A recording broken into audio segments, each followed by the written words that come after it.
நேற்று இரவு முதலே தொடர்ந்து இடைவிடாமல் மழை பெய்து கொண்டிருந்தது.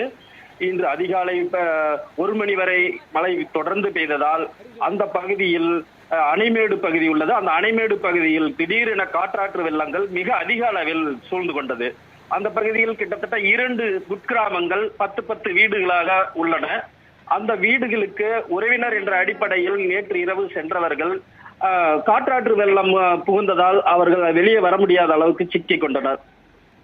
இது குறித்து தகவல் அறிந்த ஓமலூர் தீயணைப்பு வீரர்கள் சம்பவ இடத்திற்கு உடனடியாக விரைந்து சென்று எதிர்கரையில் சிக்கிக் கொண்டிருந்த 9 பேரையும் கிரேன் வாகனத்தை கொண்டு கயிறுகள் கட்டி அவர்களை பாதுகாப்பாக பத்திரமாக மீட்டனர். பாலசுப்ரமணியம், தொடர்ந்து அந்த பகுதியில் வெள்ளம் சூழ்ந்திருப்பதால் அந்த கிராமத்தை சேர்ந்தவர்கள் உள்ளேயே இருக்கின்றனர். அவர்கள் எதிர்கரைக்கு வர மறுத்துவிட்டதால் அவர்களுக்கு இங்கிருந்து அவர்களுக்கு உணவு மற்றும் தண்ணீர் வழங்கும் பணிகள் நடந்து வருகிறது. பாலசுப்ரமணியம்,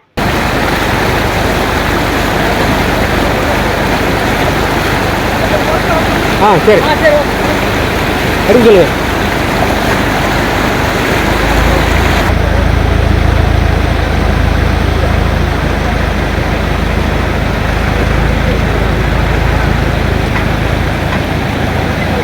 இன்னும் சைடு வர சொல்லு.